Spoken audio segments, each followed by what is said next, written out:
Bueno, muy bien, muchas gracias, Bea. Creo que se está buscando su lugarcito para desfilar esta noche. Yo no dudaría que la veamos en el carro después de las 20 horas.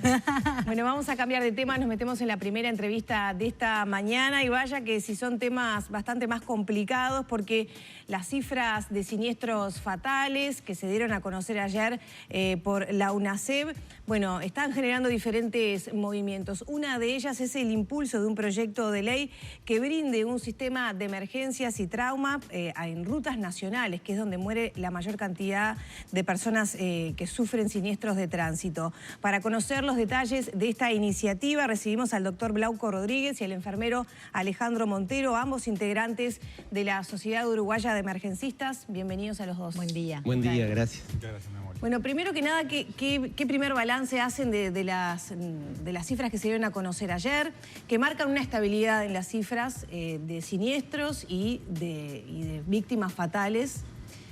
Pero las autoridades marcan que hay un aumento clave en la circulación, ¿no? Por lo tanto, ahí podría decirse que hay una disminución. No sé qué... Bueno, claramente nosotros de la Sociedad Uruguaya de Emergencistas mucho hemos trabajado también, sobre todo con la actual gestión de UNACEV, encabezada y liderada por Draper, en esa gestión también innovadora que han generado de apertura y de integración a todos los actores como una alternativa para claramente tratar de cambiar lo que han sido los números de lo que nosotros definimos como esta pandemia crónica de la siniestralidad vial, ¿no? Por ese lado, pero claramente, como usted bien decía, si nosotros analizamos la última década en nuestro país y lo que se propuso el país hace 10 años, como medida a su vez alineada con los objetivos de la OMS, de bajar los números de siniestralidad vial en cuanto a fallecidos, lesionados graves y leves en una década, eso no se cumplió claramente. Entonces me parece que independientemente de las diferentes gestiones que han habido a cargo del tema, como sociedad y como país claramente tenemos que primero hacer ese diagnóstico situacional. No hemos podido cumplir con lo que nos propusimos. Entonces, ¿qué es lo que proponemos de la Sociedad Uruguaya de Emergencistas? Bueno, es hora de pensar diferente. Cambiemos la mirada del paradigma de cómo estamos tratando este flagelo de la siniestralidad vial y hagamos cosas diferentes. Muchas de esas cosas que claramente no estamos inventando nada. En el mundo y en el mundo desarrollado, claramente se hacen determinadas medidas, algunas que están por salir ahora, por ejemplo, la libreta de puntos. Bueno, pero claramente de esto venimos conversando hace cuánto, ya quizás hace 10 años. Bueno, ahí es hora también... Y no tiene o sea, supuestamente es para este año, pero no hay un plazo concreto para su aprobación. Bueno, ahí claramente también sentimos que los tomadores de decisiones a nivel político, que son los que tienen que generar estas herramientas para cambiar paradigmas, que de última lo que están generando es nada más y nada menos que salvar vidas y generar y evitar un impacto económico negativo a un país también por los costos que todo esto tiene, hay medidas que se tienen que tomar ya, ¿no?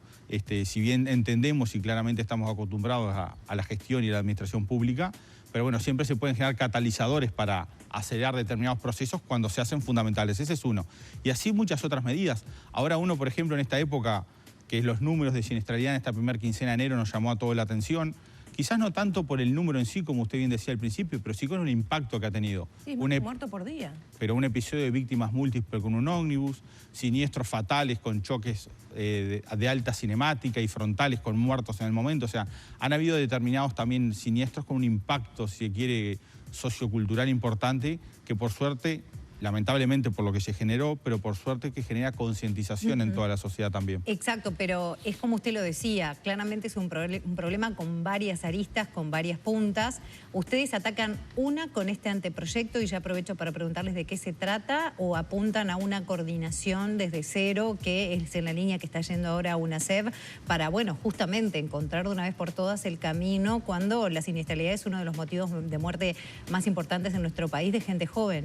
Nosotros como actores que nos consideramos desde la Sociedad Uruguaya de Emergencistas, con su personalidad jurídica en el MEC, etcétera, que venimos trabajando hace mucho tiempo, lo que queremos es volcar nuestro granito de arena, siendo la especialidad que claramente tiene un impacto muy importante en lo que hace a la asistencia de las víctimas de siniestro de tránsito, sobre todo en lo prehospitalario y en la estabilización de sistemas mayores en los servicios de emergencia.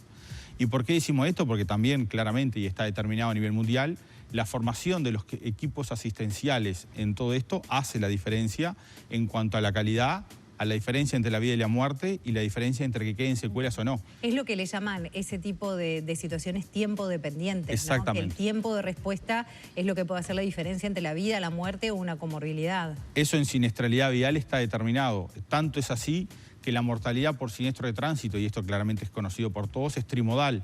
Sabemos que la mayoría o un porcentaje muy importante se muere en la primera hora, lo que nosotros llamamos la hora de oro. Otro porcentaje importante fallece en las 24 o 48 horas y luego tenemos una mortalidad tardía, alejada por complicaciones. Pero lo importante esto que es que las personas que fallecen en esa primera hora o en las primeras 24 o 48 horas son nada más y nada menos que el 70 al 80% del total de las víctimas de siniestro de tránsito.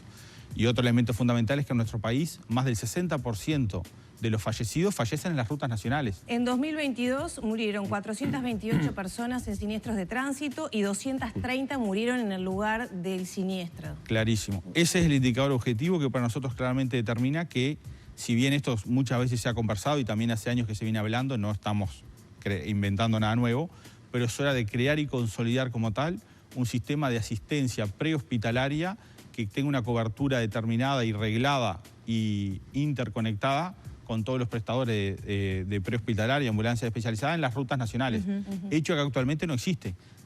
Y a propósito, Alejandro, quería saber ¿qué tiempo se demora en llegar a un siniestro? ¿Qué tienen medido a propósito de eso? No sé si las ambulancias tampoco están preparadas para atender a alguien que sufre heridas de un impacto en el tránsito. Y lo que explicaba Glauco es que al no estar el sistema armado, muchas veces quizá en los lugares se termina brindando una asistencia por una ambulancia que se consigue en determinado lugar, que capaz que se arma un equipo corriendo, aunque parezca mentira, consiguiendo un médico, consiguiendo un enfermero, consiguiendo un conductor sanitario, que puedan llegar a ese lugar, que el móvil tenga el equipo necesario para poder brindar una asistencia de calidad. Y no se olviden que muchas veces hemos visto que quienes brindan la primera asistencia en rutas es policía caminera.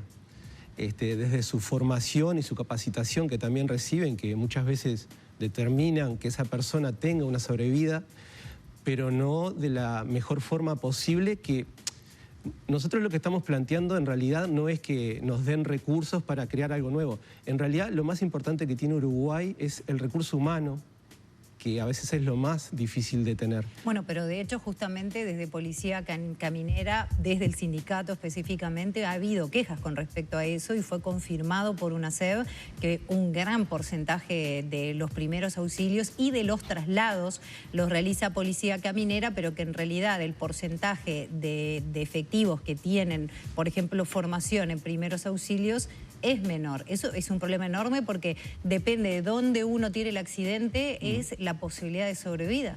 Ese concepto que usted acaba de decir recién en lo último es fundamental. Tanto es así que uno como emergencista, porque como digo, tiene esa formación o esa deformación del pensamiento, a veces hablando también en comidas o en grupos con amigos, siempre uno dice, siempre hay que tener cuidado, por supuesto, y prestar atención, pero si te vas al interior o a un lugar lejano en rutas, más.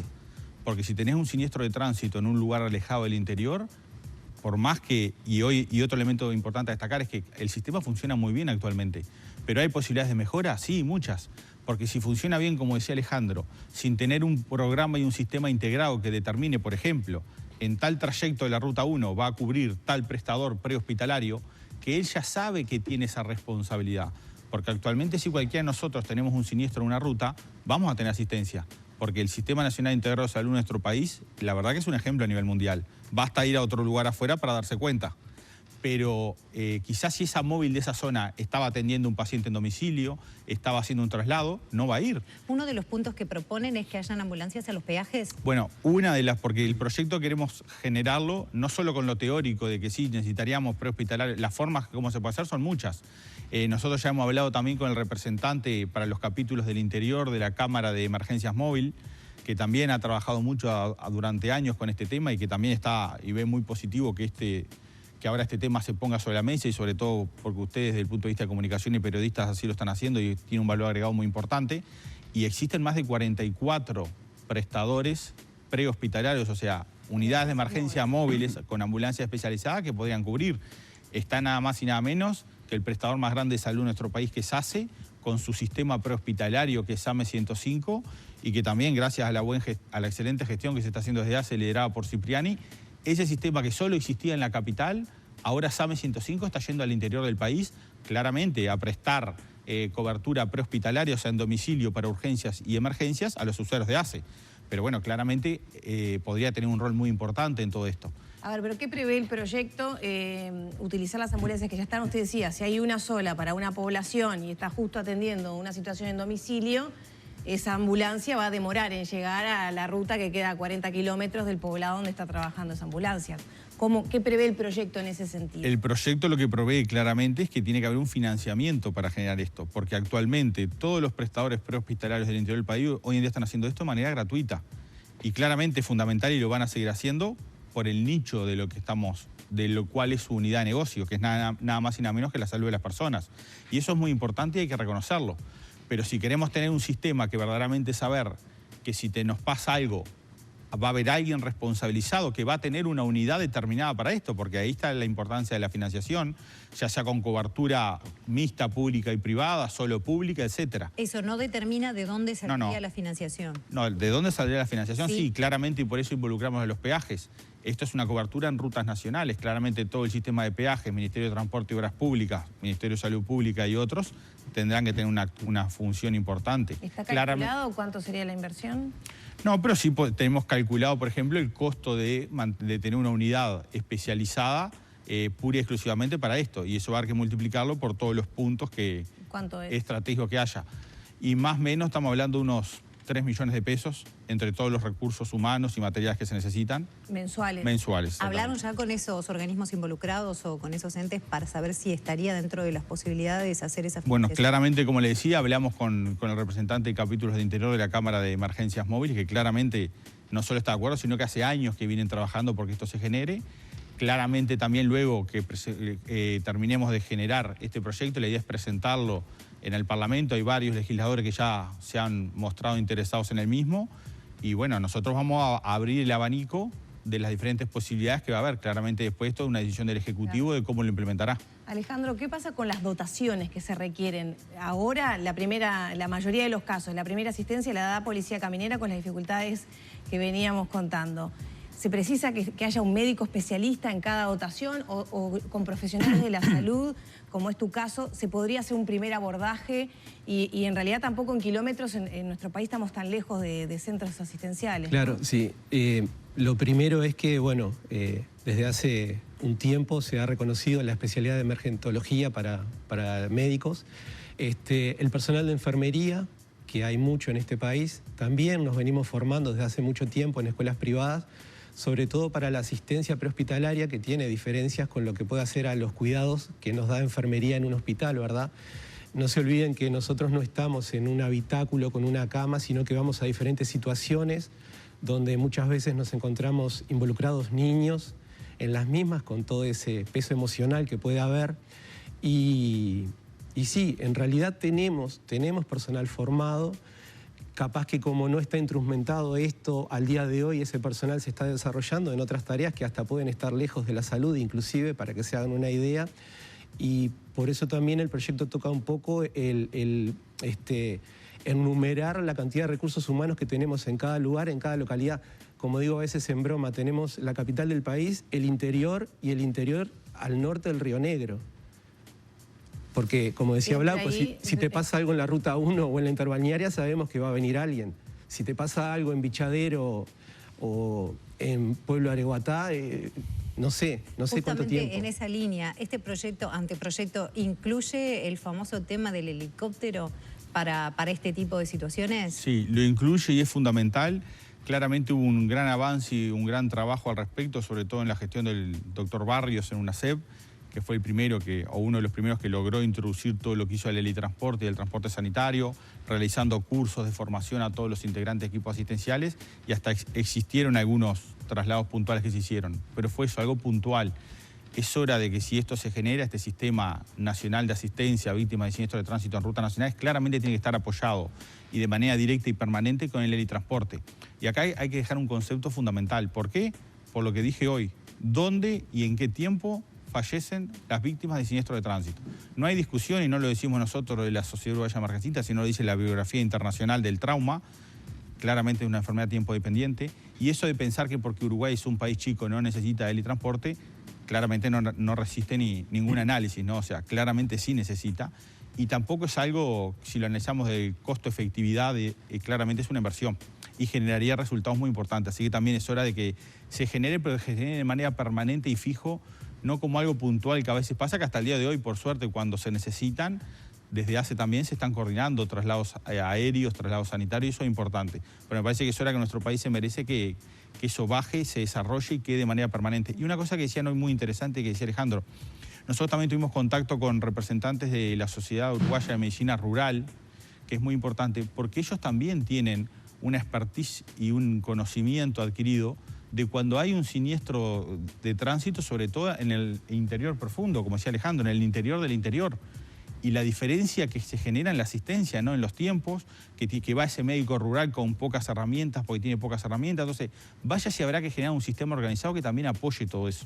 Claro, porque además estoy pensando siniestros, por ejemplo, con maquinaria rural, etcétera, que ha pasado y cobra vidas anuales, incluso de niños también. Totalmente. En nuestro país. Para que nos quede una idea más acabada de lo que es este proyecto, se prevé entonces dotación de una ambulancia con equipos especializados en los peajes. Se prevé también la existencia de un único helicóptero para cubrir todo el territorio nacional. No, con un único helicóptero no alcanza, claramente. ¿Estar en dónde? ¿En Durazno, por ejemplo? Y, por ejemplo, un lugar que quede distante, y eso depende sobre todo de la autonomía de vuelo, el tiempo de vuelo que tiene el helicóptero. Pero claramente lo fundamental, y en su momento también se escribió así, es que se necesitarían 2 bases, 2 helicópteros para tener una buena cobertura del país. ¿Qué pasa con los centros asistenciales? No todos están a la misma distancia, no todos deben tener la capacidad para atender a un paciente crítico que se debate entre la vida o la muerte en instantes. Brillante la pregunta. El proyecto, sobre todo del marco general, la ley de emergencia y trauma, que tiene un capítulo que es toda esta parte del sistema de asistencia en rutas nacionales, también habla de lo que van a hacer y pautar los centros de referencia nacionales de trauma. No como concepto de que se dediquen solo al trauma, porque eso también en su momento se estudió y ya se vio que para Uruguay costo efectivo no era correcto.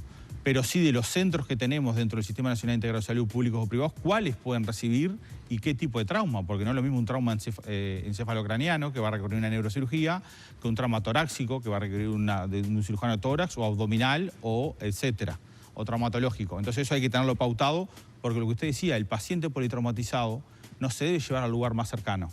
Ese es un gran error desde el punto de vista teórico de nuestro microclima de la emergencia. ¿Y ocurre? Al más cercano que puede resolver al paciente. Y bueno, muchas veces ocurre, pero ¿por qué? Porque también hay temas de necesidad. Porque acá como mucha cosa no hay organizada, y yo digo, si una móvil que ni siquiera tenía determinado en su pensamiento ese equipo, que estaba preparado por si tenía que ir a asistir a un politraumatizado grave, de golpe lo llaman y tiene que ir. Y se tienen que comenzar a hacer las coordinaciones en ese momento, porque es esto, teléfono, llamar, me lo aceptan, ¿no? Con toda la situación como está. Lo que busca este proyecto también es sacar todo eso del medio. O sea, tiene que estar que si uno levanta una víctima de siniestro grave en tal sector, va a ir a tal lugar. Llama para avisar nada más, pero no para coordinar, porque ya se sabe que ese lugar va a poder resolver la patología que tiene ese paciente. ¿Y esos lugares dónde deberían estar distribuidos geográficamente en el país? No sé. Y obviamente tendrías que atacar al interior, como decía Blauko, protocolizar lo que es la resolución de ese paciente, ¿no? Ya tenemos a Tacuarembó, por ejemplo, ¿no? Que es un lugar de referencia hoy en día. Se podría ver el litoral oeste también, que hay mucho movimiento de personas por esas rutas. Los lugares están, los recursos humanos están.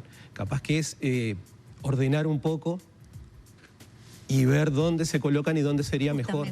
Ustedes decían los recursos humanos están, quizás sí sería captarlos, nuevamente los que, como tú decías, no están en funciones ahora, pero sí están los equipos, por ejemplo, las ambulancias, ¿alcanzarían con las que hay hoy en el sistema? Sí, claro. También. Sí, el sistema se puede ayornar y adaptar para cubrir esto. Y otro concepto fundamental que decía Alejandro también y que está relacionado con este proyecto es eso.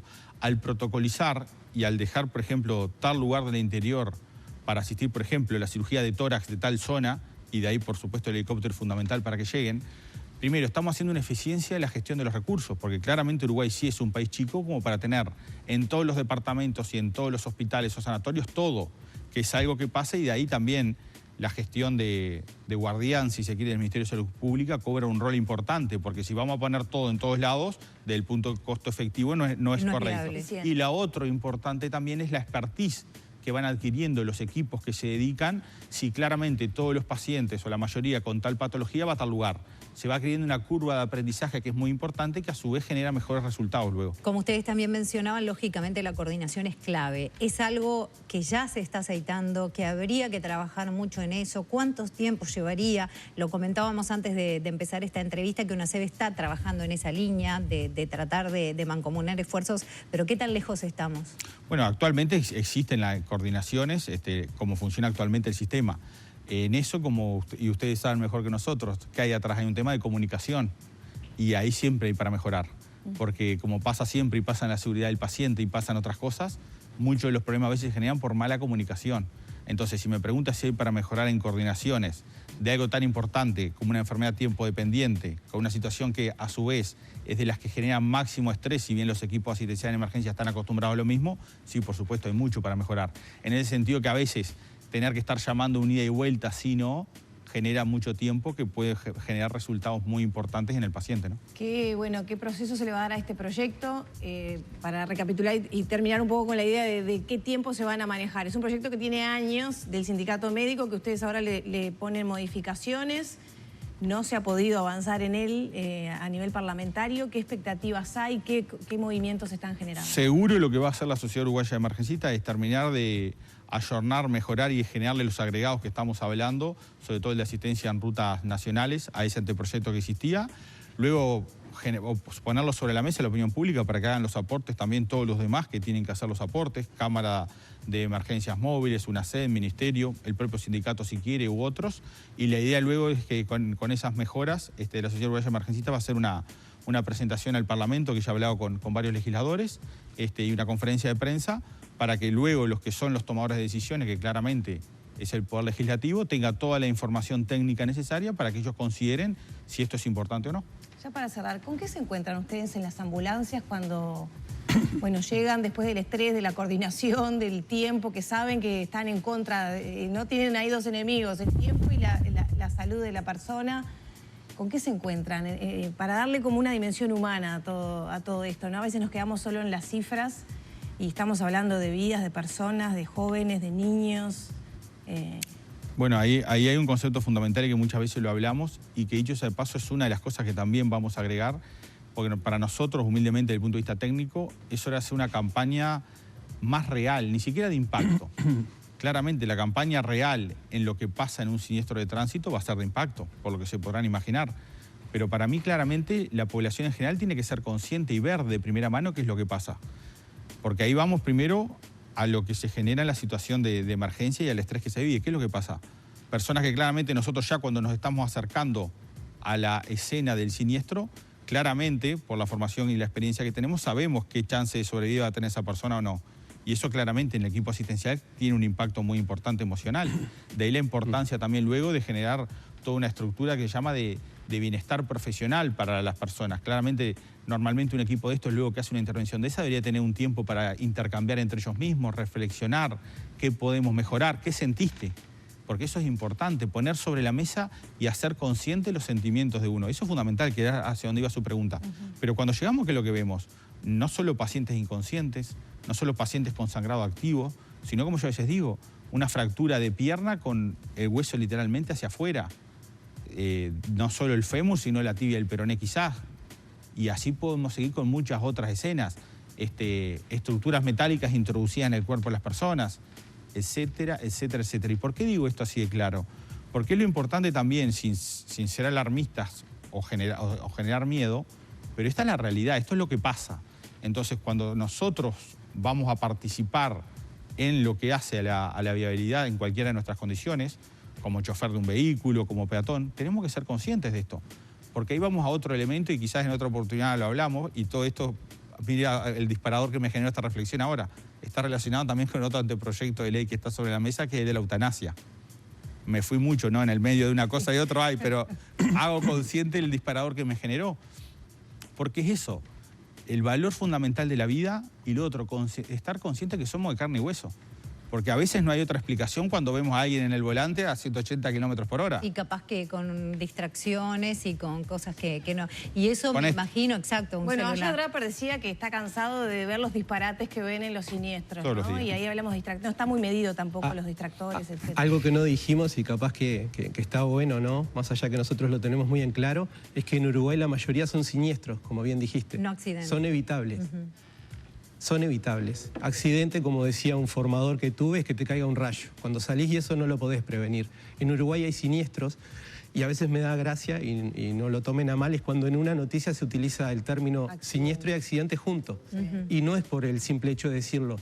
Son prevenibles.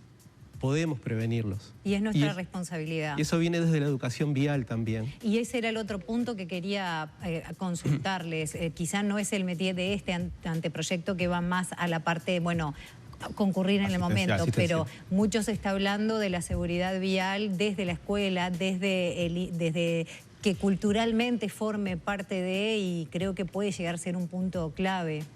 Es fundamental, y yo iba a decir lo que dijo Alejandro, mirá, y no lo habíamos hablado antes, estábamos alineados, es de ese concepto, porque no es una diferencia menor, y ahí está lo educativo. Decirle accidente genera que la responsabilidad está fuera de, fue un accidente, fue algo fortuito, fue un imponderable, cuando todos sabemos que la mayoría no, son siniestros, hay siempre una responsabilidad atrás. El que queda librado de la suerte son muy pocos. Entonces ya de que todos, nosotros los técnicos, porque nosotros a veces también nos equivocamos y decimos accidente, ustedes que tienen un rol fundamental en todo esto, medios de comunicación, dejar de utilizar la palabra accidente y poner siniestro, porque claramente un niño va a ver que dice siniestro de tránsito y le va a preguntar a la familia, ¿pero por qué siniestro? Y ahí entra todo un proceso de, por ejemplo. Entonces, en algo tan sencillo de cómo lo denominamos, vaya hacia algo de fondo, o sea, lo que tú decías, implementar esto a nivel educativo, lo mismo que la asistencia de otras enfermedades tiempo dependiente, lo mismo que el paro cardiorrespiratorio y su formación, es fundamental. Muchas gracias a los dos por estos minutos. Gracias. Vamos a acompañar de ustedes. cerca a ver la evolución de este proyecto por el bien de los uruguayos. Muchas gracias. A ustedes, muy amable.